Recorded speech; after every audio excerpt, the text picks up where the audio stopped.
Tribute from Godfrey Yogarajah, the General Secretary, National Christian Evangelical Alliance of Sri Lanka.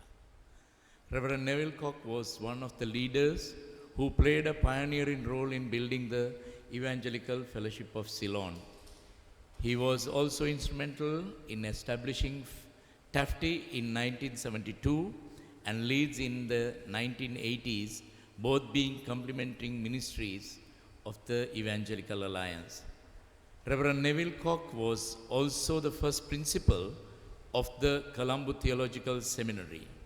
He was a great expository preacher and also a trained counselor who was well sought after by the National Church in Sri Lanka.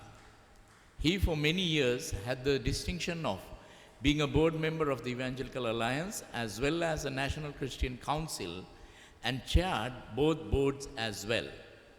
I personally was associated with Reverend Neville from my school days, both in my capacity as Student Christian Movement, President of St. Thomas's College, and President of the Colombo Inter-Christian Fellowship. He was always a well-sought-out speaker at these events.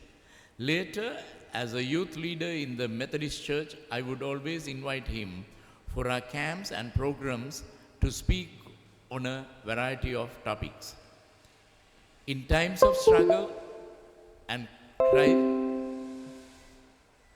crisis, he was the first one I would go to seek advice and counsel from.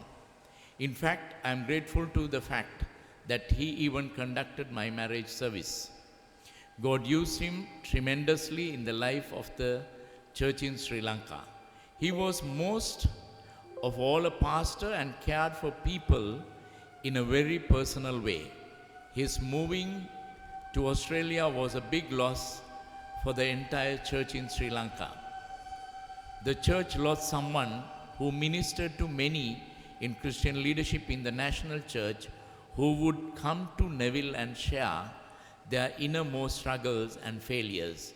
You could be assured of his confidentiality, non-judgmental advice, and to stand with you to pastorally care for you.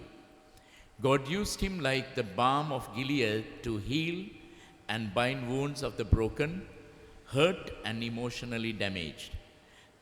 This, I think, was his greatest contribution to the Christendom, even though he was an exceptionally gifted speaker and leader. His demise will be a great loss to the church worldwide.